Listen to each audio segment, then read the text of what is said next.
शेख हसीना का बयान, अमेरिका चीन क्यों परेशान। शेख हसीना का दावा, बांग्लादेश का होगा बंटवारा। बांग्लादेश और म्यांमार तोड़कर बनेगा ईस्ट तिमोर। किसने रची बांग्लादेश और म्यांमार को तोड़ने की साजिश। बांग्लादेश को काटकर ईसाई देश बनाने का क्या है प्लान। एक तरफ एशिया के कई मुल्कों में अशांति है, कोहराम है, वार है, पलटवार है, तो वहीं बांग्लादेश की पीएम शेख हसीना के व्हाइट मैन वाले खुलासे से सनसनी फैल गई है। बांग्लादेश की प्रधानमंत्री शेख हसीना के दावे ने एशिया की राजनीति में हलचल मचा दी है। हसीना ने दावा किया है कि उन्हें ऑफर दिया गया था कि अगर वो बांग्लादेश में एयरबेस बनाने की इजाजत देती हैं तो उन्हें बिना किसी परेशानी के चुनाव कराने दिया जाएगा। शेख हसीना यही नहीं रुकी, बल्कि उन्होंने कहा कि देश विदेशों में दोनों तरफ साजिश रची जा रही है। बांग्लादेश घरेलू और बाहरी दोनों ही मोर्चों पर कड़ी चुनौतियों का सामना कर रहा है। उनके खिलाफ साजिश रची जा रही है। शेख हसीना के बयान के बाद हड़कंप मचा हुआ है।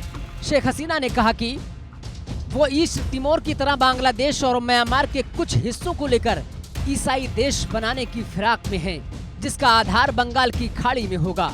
दरअसल सदियों से बंगाल की खाड़ी और हिंद महासागर के माध्यम से व्यापारिक गतिविधियां होती रहती हैं, लेकिन अब कईयों की नजर इस इलाके पर है। उन्होंने कहा कि इस इलाके में कोई विवाद नहीं है, न ही कोई संघर्ष की स्थिति है। वो इस इलाके में कभी ऐसा होने भी नहीं देंगी।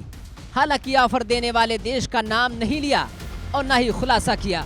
आगे और परेशानी बढ़ने वाली है, मगर इससे घबराने की जरूरत नहीं है। इसके साथ ही अपने भाषण में शेख हसीना ने विपक्षी पार्टी बीएनपी का भी जिक्र किया और बताया कि कैसे वो देश में आम चुनाव को रोकना चाहती थी। आइए अब आपको बताते हैं कि ईस्ट तिमोर आखिर है क्या।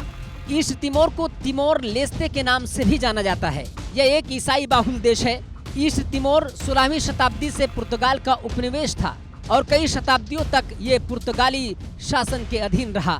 साल 1975 में पुर्तगाल ने ईस्ट तिमोर को आजाद कर दिया। इसके कुछ ही दिनों के बाद ईस्ट तिमोर पर इंडोनेशिया ने कब्जा कर लिया और इसे अपना 27वां राज्य घोषित कर दिया। इस दौरान इंडोनेशिया ने स्वतंत्र आंदोलन को कुचलने की खूब कोशिश की। आखिरकार 1999 में इंडोनेशिया ईस्ट तिमोर में जनमत संग्रह करने में सहमत हुआ। इसके बाद साल 2002 में ईस्ट तिमोर एक स्वतंत्र देश बन गया। ये 21वीं सदी में आजाद होने वाला पहला और एशिया का सबसे नया देश बना। तो क्या शेख हसीना का इशारा अमेरिका की तरफ है? क्या शेख हसीना का निशाना चीन है? बांग्लादेश और म्यांमार को काटकर ईसाई देश बनाने का इरादा किसका है?